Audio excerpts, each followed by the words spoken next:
What's up, everybody? Brian back with another video, and today I'm going to quickly be going over the new patch notes for update 25.2. They are calling it the Plague Territory Refinement. So with the critical response pack this month, we thought, that might have been it it was just a new bounty pack, but they actually went ahead and added a new update to the game. Now, I know a lot of you guys at this moment are probably experiencing a crash when you access your supply locker and stuff. The devs are already on that, and they said at the time I'm making this video, which is August 2nd, that should be fixed. Hopefully by tonight, they're going to try to get a hot fix out. So I just wanted to address that right off the bat.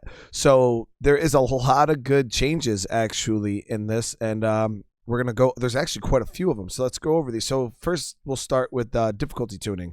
On Nightmare and Lethal difficulty maps, you now actually have to scout where the plague heart is to reveal it on the map. So no longer are you going to walk into the plague territory and automatically have the plague hearts just show up like they did. It kind of made scout cars and things like that, and even scouting location like the cell towers and stuff kind of pointless because the plague hearts were pretty easy to find. You didn't have to use the locate plague heart call anymore. But now you actually have to go and scout the building in order to reveal the actual plague heart location. So everybody bust those survey cars back out because you're going to definitely need them. Next change is at higher map difficulties, plague territory is now a little bit smaller and newly generated plague hearts are more spread out. So when you go ahead and, well, first of all, the plague territories are just smaller. They're not going to be as overlapping, I think is what they were trying to get. They wanted them to overlap less, but just have them the spread more, universal across the whole entire map, which is a good change because there was areas where, you would have 8 plague hearts clumped up within one plague territory circle. It was kind of crazy. So they are trying to shrink down the plague territory a little bit and spread out the plague hearts. So good change. And like I said, the plague hearts are going to be more spread out. So pre-looted sites on harder map difficulties are no longer auto scouted as like when you would start the map before, if you had pre-looted buildings, they would show up as little black icons on the map. So you would know that you didn't even have to waste your time going in that building. You can kind of just look around and say, okay, yeah, this building's pre-looted, this is pre-looted. Now you actually have to go inside the building in person to verify that it's pre-looted. That is a great change because, it's going to waste your time a little bit. It's a good waste of time, though. I personally like the change. I think it's going to, probably trigger some people, but, makes it a little bit more realistic. All right, other tuning changes. So when arriving on a new map, the area at your starting base is clear of plague hearts is now 20% larger. This is a good change because in my new player guide that I started a few weeks back, I noticed that in Providence Ridge, literally right outside the base, right in that first starter town, you couldn't go down there and claim outposts or do anything until you kill the plague heart. It was just how the map was set up, and I was like, that's not bad for somebody who's experienced, whatever, go down there, kill a plague heart. It is what it is. But for players who are new to the game, it was a little bit like, like you're kind of shoving this plague heart, sometimes even 2, right down their throats, and now they have to deal with it. And some people that don't know how to deal with plague hearts, they were forced into those situations. So I think it's a good change to, just push that plague territory out just a tiny bit to give those players a little bit more room to breathe. All right, so missions to kill plague hearts no longer spawn when you only have 1 plague heart left. So you would get those missions that would sometimes pop up, and for those completionists, and you're like, oh, I gotta go and kill this plague heart. And some people like to delay those like killing that last plague heart because they don't want to finish the game. And then you would have these missions that pop up and they're like, hey, can you kill this plague heart? And if it was like somebody like an ally or somebody asking you, you're like, bro, like seriously? So now as long as you get it down to that single plague heart, you will no longer get those missions to spawn. All right, so this is something I don't really understand, but they said that they increased the plague sample drop rate for plague hearts by approximately 25%. So if I'm understanding this correctly, I believe what they're saying is when you kill a plague heart, you would open up the heart and there would be 3 to 4, sometimes 5-ish plague samples. I'm pretty sure it's more like 3 to 4, but you would find like 3 to 4 plague samples. So I think what they're saying is they're increasing that by like 25%. So maybe now you'll find more like 5 to 6 on average. I'm not sure, but that's what I'm taking from that. Good change, I guess, all around. If I feel that the plague sample drop rate is good. I felt personally it was good, especially in lethal zone and stuff like that for the higher difficulties. And down on the lower difficulties, the drop rate on zombies is so high that I felt that it really didn't matter whether or not the plague sample or the plague hearts drop more samples. So it's an okay change. I guess if it affects you guys, then it is what it is. To me personally, I thought the drop rate was fine. So the hygiene care strategy at the Sasser Hospital in Drucker County. Now this is the new landmark outpost in Drucker. It now benefits from the medicine skill and pathology specialization as intended. So I ran into this situation when I was doing my beta testing for the new plague territories, and what we noticed was when I went ahead and I tried to stack pathology and all that stuff, we were trying to build like super survivors using all of the in-game stuff to make them as resistant to blood plague as possible, and it wasn't working. Like the blood plague resistance wasn't working like it was supposed to. So this is now saying they have gone ahead and fixed that landmark outpost. So if you went ahead and you claimed that outpost and you wanted blood plague resistance and you're like, wow, I don't really notice a difference, it's because there really wasn't a difference, but now they fixed it. So it's something that you guys can go ahead and revisit. They removed the redundant gardening training action from the base facility. So for instance, when I believe you had a level 1 or 2, I don't remember, maybe a level 2 garden in your base, you were able to go to your garden facility and craft up a garden book. But with the new changes to the outpost update, you could just go to an outpost and craft a garden book. So they were like, oh, it's kind of redundant. We have 2 different places that do the same exact thing. So they went ahead and removed it. I don't know if some people will like that change. I don't know if some people will not like that change. I don't think it was hurting anything unless they plan on adding another feature in to replace that, but I don't think it was hurting anything with it being in the garden, just due to the fact that say somebody doesn't want a food outpost, now they have to claim a food outpost in order to get that book, when before they could have just kept their garden or whatever. But it is what it is. Let's move on. So they made one final tweak to rebalance the community skills, raising the parts income for maxed out electrical skill to plus 25 parts a day. They're trying to, make the community skills a little more useful, and electrical was one of the ones that kind of fell short. So they bumped up the parts income up to 25 parts per day. I think before it was like 5 or 10. It really was not very impressive. So they bumped it up to 25 per day, which I guess is, it's pretty decent. Especially if you get other things that stack, enclaves and stuff like that, you could really get some pretty steady parts generation going on. So, user experience improvements. Like I said, there's a lot in these patch notes, guys. Just small little quality of life improvements. Yeah. So, when you hover over a red site on a map, the icons for the plague hearts that are controlling that area now will pulsate, letting you know precisely which ones you got to destroy to free the site. So if you guys were having issues where you couldn't really tell exactly, what plague heart was controlling that area, now when you hover over that area, the hearts that are controlling that area are going to pulsate on the map. So that's going to look pretty cool. You now have access to more information on what particular outpost is going to offer, what the outpost is going to offer your community, because various refinements that they added to the outpost claimant screen, the strategy selection screen, and the flyout to the map. So pretty much all they're saying here is they're going to give you more information about the outpost, because before I actually put a note about this when we were beta testing, there wasn't a lot of information about the outpost or about the landmark outpost. Now for people who've been playing the game for a while, yeah, it probably wasn't a big deal for you, but from a newer player standpoint, there wasn't really anything telling you much about the outpost except character dialogue. That was the only thing they really had in there for upgrading outposts now, is when you would claim one, the character would be like, oh, we could do so much more with this place. But, if somebody's really not paying attention, they don't know much about the change, they're not really going to know. So now they're adding more stuff to give you more information in game.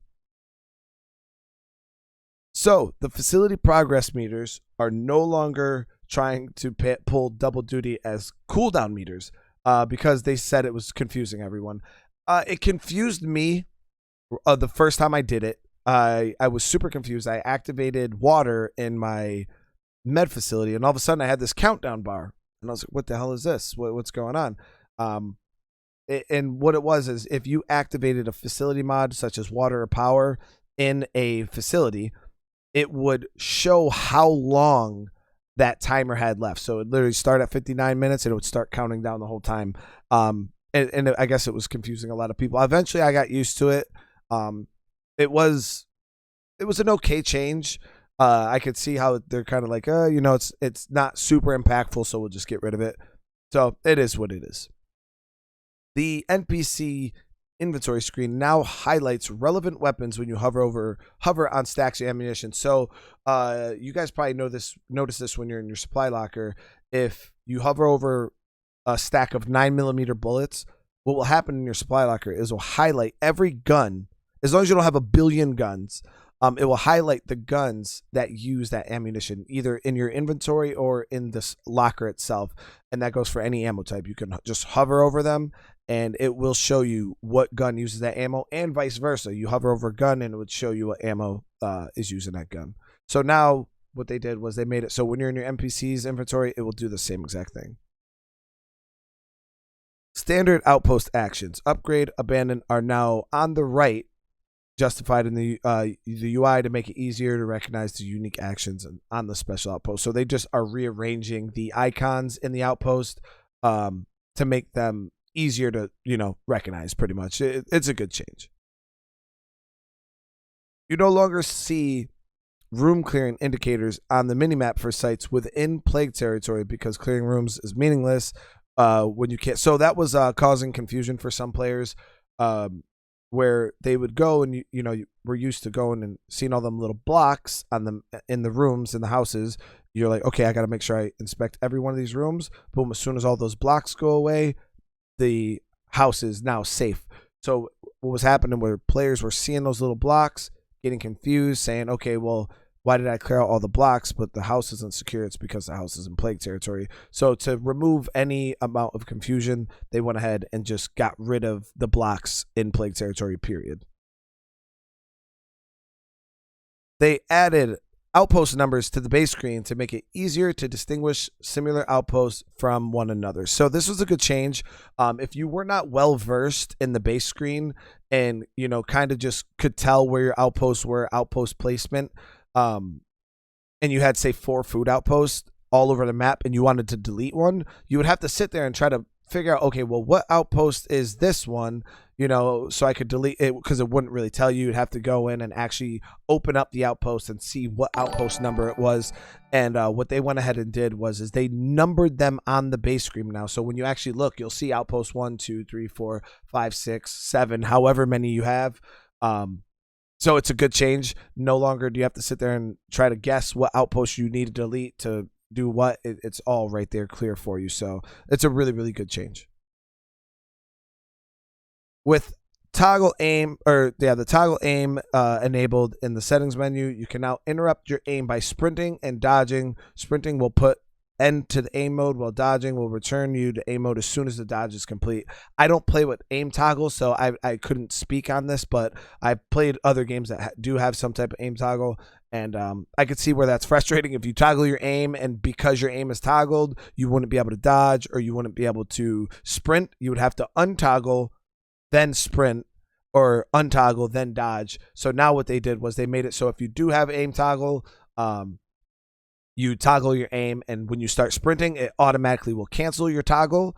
And when you dodge, it will cancel your toggle, but as soon as the dodge animation is complete, boom, it'd bring your toggle right back up. So that is also a really, really good change. Here we go. So exploits, guys. Now this is big. I know you guys probably been seeing thousands of freaking videos on YouTube right now. People talking about duplicating weapons and how you can attach it with a a suppressor, and then you can like make it a billion guns. They got rid of it, so you can no longer dupe weapons, weapon mod you're able to dupe weapon mods by attaching them to guns, taking them off, doing whatever in the container. No longer can you do that. It's fixed. So if you see those videos on YouTube, just know that they patched it out. And the dev team even says right here, we hope you enjoyed it while it lasted. They also removed an exploit that allowed you to install multiple mods on the same facilities if you navigated the base screen quickly enough. So this actually, I'm surprised they patched this. This has been in the game for like ever. It's really been in the game for a really long time, and I know that's going to screw up a lot of players who had multiple facility mods installed. I don't know if they're going to refund those facility mods. You guys let me know if you did have stacked facility mods, and did you get those back? Did they kind of just Houdini and disappear? Let me know how that worked. But yes, so they got rid of that. I don't know if it's going to affect your mods that were already installed. Maybe you're grandfathered in and you will no longer be able to attach more.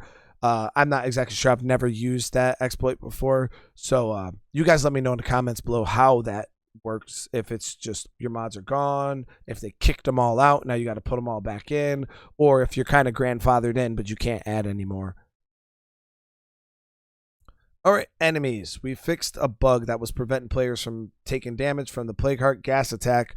So when you see the Plague Heart start to inhale, get out of there. I never really seen this bug myself. I was taking pretty consistent damage from the Plague Hearts. Even when I was trying to get away, I was taking damage. So I guess some people weren't, and they patched the bug to fix that. This is the best change out of them all. Blood Plague Screamers now summon the freaks near themselves rather than near you. So how it would work was Blood Plague Screamers in Lethal Zone or Nightmare Zone, what happens is when they scream, they spawn a bloater. Now, what was happening is the bloater would spawn no matter where the screamer was located. The bloater would spawn near you. So what was happening is if you were in your car, and this has happened to me so many times, you were in your car and you're driving past the screamer, and you made it, a couple 100 feet away from him, and he's screaming, you can hear him screaming, the bloater would still spawn right near you, either on the side of your car or sometimes right in front of your car, and you would smack right into it. So it was recreating that bloater pop-in, which everybody hated. But now they went ahead and fixed that. So now the bloater now spawns near the screamer instead of off of where the player's located.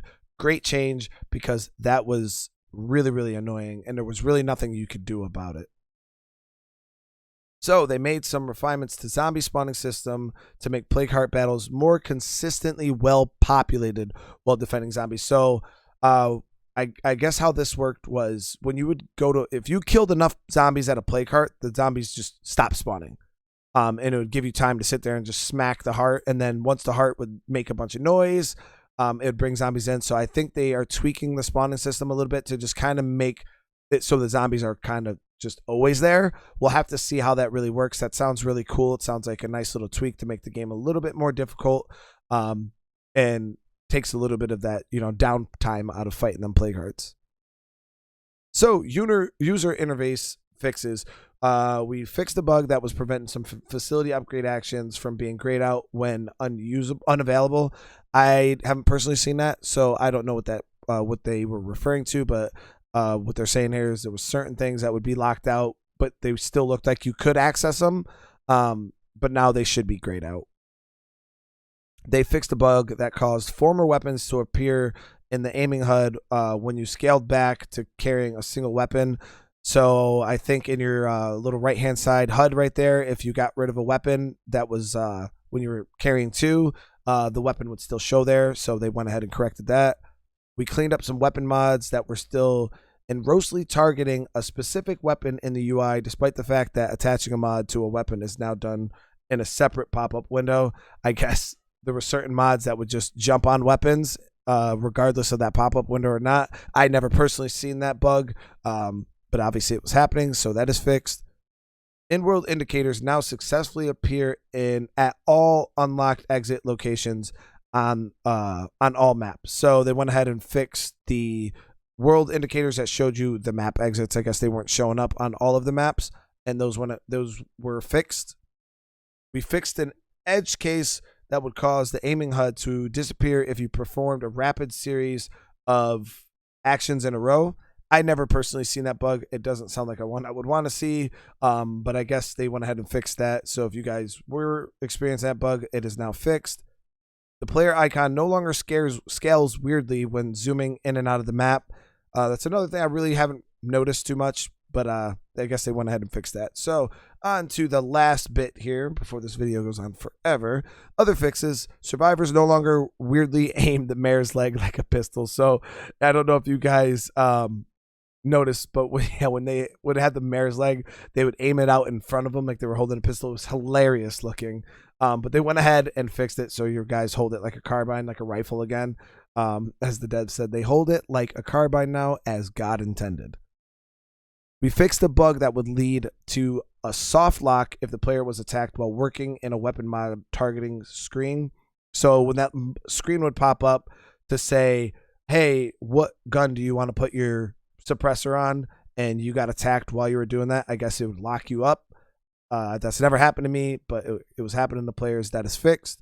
They fixed an edge case that would create a soft lock in the game if you move maps with the base menu option. I've never seen that, but yeah, it sounds like something I would not want to deal with either. They fix some rare UI and animation glitches when switching weapons under specific circumstances. So just the weapon swaps. Sometimes I would see little weird animation glitches when you would go through it, do it too fast or something like that. If you swapped weapons too fast, you could literally sit there and hold nothing, like no gun in your hand at all. So they went ahead and fixed that. We fixed some sites in Providence Ridge that were using misleading icons on the map screen. So I actually was watching Jeffrey Card's stream when they were going over this. There were some locations on the map that would say, hey, you can get materials here, but realistically you couldn't. Or hey, you can get food here, and it wasn't a food site. So they just went ahead and cleaned up some of the icons on the map. And last but not least, guys, the mission, A Cure for All Seasons, now allows you to recruit the neighboring enclave immediately after completing the mission, rather than having to wait until your next restart. So they went ahead and fixed that mission bug. You don't have to wait, restart the game or whatever. You can literally just recruit them right away. So these are all of the patch notes for update 25.2. I hope that you found this video informative. If you guys are new to the channel, please subscribe. Hit that like button if you guys liked it. And make sure you guys hit that notification bell. We do a lot of State of Decay 2 live streams. I got my new player guides coming out for you guys. A lot of information. If you guys want to be notified, just remember, subscribe to the channel, hit that notification bell, and I'll see you guys in the next video. Peace.